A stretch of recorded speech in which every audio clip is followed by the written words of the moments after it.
Hey everyone, I'm Tim, I'm Cody. and we're continuing our daily devotional series in the Book of Mysteries by Jonathan Cahn. Today is day 15, the night and day paradigm. There was no lesson that day, but then in the middle of the night he came to my room and woke me. "Come," said the teacher, "it's time for the lesson. We're going outside." I was half asleep and not thrilled at the idea, but, of course, I complied. He led me to a hill where we sat down in the darkness of the night. "Which comes first?" he asked. "The day or the night?" "The day," I answered. "Night comes when the day is over." That's what most people would say. And that's how most people in the world see it. Day leads into night.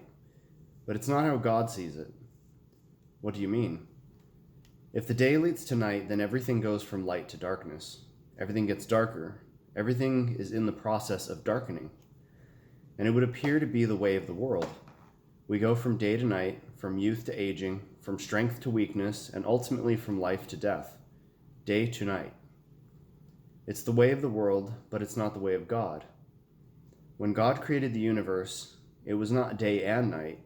It is written, 'There was evening, and then there was morning.' The day began with night. There was night, and then there was day. It is the night that comes first. So that's why Jewish holidays always begin at sunset.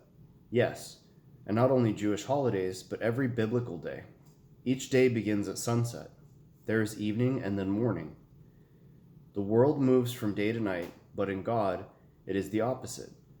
It goes from night to day, from darkness to light. The children of this world live from day to night, but the children of God live from night to day. They are born again in the darkness and move to the day. And if you belong to God, then that is the order of your life. You are to go from darkness to light, from weakness to strength, from despair to hope, from guilt to innocence, from tears to joy, and from death to life. And every night in your life will lead to the dawn. So live according to God's sacred order of time, that your entire life be always moving away from the darkness and to the light. As he said those words, the first light of daybreak appeared, and the night began yielding to the day. The mission. What darkness is in your life? The darkness of fear, of sin, of problems, of gloom? Today, turn away from it and go to the light of day. Genesis chapter 1, verses 3 through 5. And God said, "Let there be light," and there was light. And God saw that the light was good. And God separated the light from the darkness. God called the light day, and the darkness he called night. And there was evening and there was morning, the first day. Psalm chapter 30, verse 5. For his anger is but for a moment, and his favor is for a lifetime. Weeping may tarry for the night, but joy comes with the morning. I just got stuck on that Newsboy song. Right? Ephesians chapter 5, verse 8. For at one time you were darkness, but now you are light in the Lord. Walk as children of light. 1 Peter chapter 2, verse 9. But you are a chosen race, a royal priesthood, a holy nation, and people for his own possession, that you may proclaim the excellencies of him who called you out of darkness into his marvelous light. 2 Peter chapter 1, verse 19. And we have the prophetic word more fully confirmed, to which you will do well to pay attention as to a lamp shining in a dark place, until the day dawns and the morning star rises in our hearts.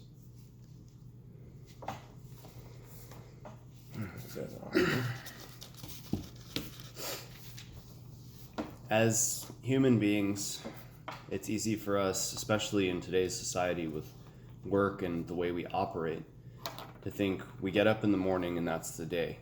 It starts out. We end our day in the evening or at night and we get to go to sleep, go home. And then we start all over again. But God wants us to know that it's opposite of that. That every night is the beginning of the new day, because it's always coming to a brighter point. We're supposed to be joyful and happy when the sun rises, when we have that new day coming out of the darkness each night.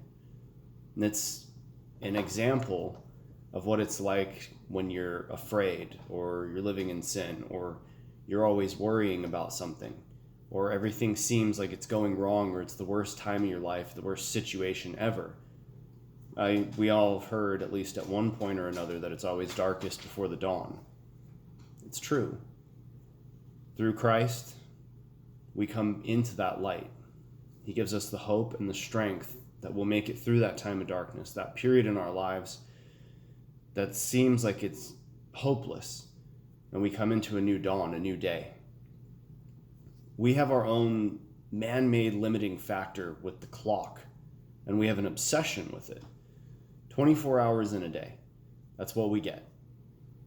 We start our day when the sun comes up. We end our day when the sun is down. But that clock, that time, that limiting factor that we've set on ourselves is a complete opposite of God's time. And we need to start unboxing that. We need to come out of that. Yes, it makes sense that we rotate around the sun and that day and night go back and forth. But we also need to keep in our hearts and our minds the idea that it's not always going to be that way. There's hope. I mean, people look forward to retirement. People look forward to birthdays, to celebrations, to having children, grandchildren. When there's so much adversity, we have to look forward to all of those good things. Those good things are the day. They're the bright rays of sunlight that come into our lives to make the night, the darkness, abate. We lose focus on those things and work in constant darkness. How many of us go to work and all we recognize afterwards when we're no longer a drone is that it's dark and we're miserable? It's nighttime and I'm getting home late. I didn't see my family today. I didn't see anybody that I loved today. And it's already dark and everybody's asleep. That's no life. I know personally I long for the day when I get up and it's still dark out and I watch the sun come up and I know that the brightness of that day means that I get to see everyone I care about and I love and my entire family. And I get to spend my free time in joy. Yeah, that was really good. Wow. Where do I begin? You got this. Okay, so now a lot of us are nocturnal, which is good. I mean, we all have our different personalities. I prefer the night, but there are others who are a lot more depressed. Like when it's raining outside, I'm happy, but my dad, he hates it when there's no sunshine. He's a lot more depressed. A lot of people are like that. You could be one or the other. That's pretty much it, really. I like being nocturnal because it feels like it's the calm before, or the storm before the calm. Because that always happens. Calm before the storm. It I don't know. It doesn't really make sense because you feel the winds coming in and everything, right? That's what the world believes. The world believes in the calm before the storm. God believes in the storm before the calm. Because as soon as the storm goes away, it's calm, right? Yeah. I